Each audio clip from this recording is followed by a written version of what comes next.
He was jailed for his mistakes, thought his life was over. He studied in prison. There was a time when his name was spoken only in anger, disappointment. Everywhere he went, people saw his past before they saw him. His name was Amir, a young man with a burning fire inside him, but no direction. He wanted to prove himself.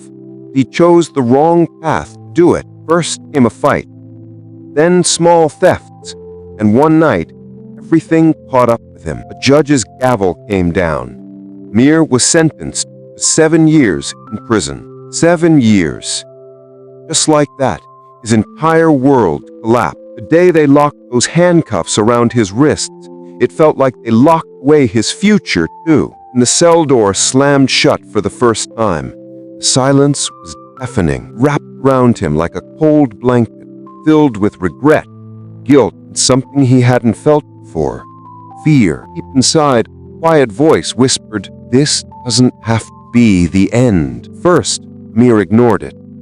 He was angry at the system, the world, and mostly at himself. He spent his days drowning in bitterness, believing his life was over. And honestly, everyone else believed it too. One night changed everything. He noticed an older inmate sitting on his bunk, quietly reading under the dim prison light, in a place where hope barely existed.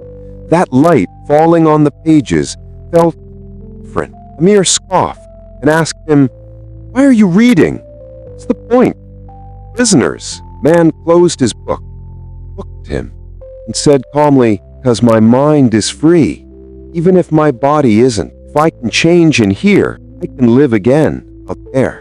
Those words hit Amir like thunder. Next day, for the very first time, Amir walked into the small prison library. Books were old. Shelves were dusty. To him, they were keys.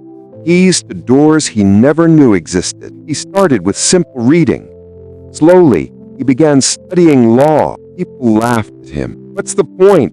Gonna be a lawyer in here?" they mocked. He didn't stop. Day after day, night after night, Amir studied. He read about justice, fairness, second chances, and began dreaming of creating the change he once ran away from. Years passed. The same walls that once felt like chains had turned into classrooms. Silence that once suffocated him had become his teacher. When Amir finally walked out of prison, he wasn't the same man who walked in. He wasn't just an ex-prisoner anymore.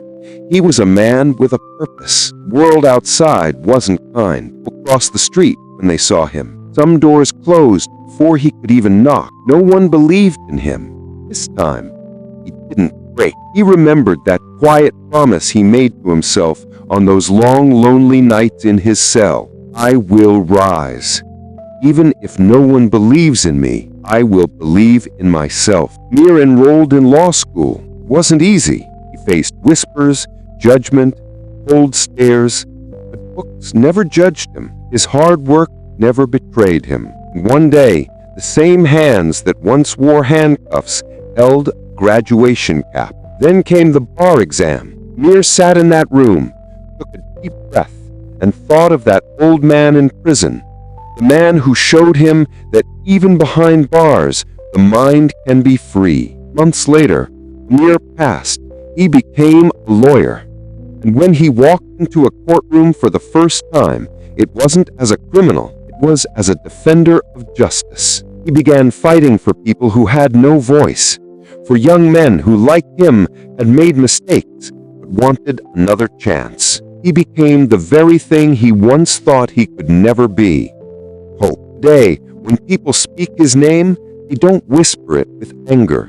They say it with respect. And Amir smiles, because redemption is real, because one mistake doesn't define a lifetime, because he chose to write a new ending for his story. Moral of the story is, you are more than your mistakes. The world may give up on you, but if you don't give up on yourself, miracles happen. If this story inspired you, don't forget to subscribe, like, and share, because one story can change someone's life.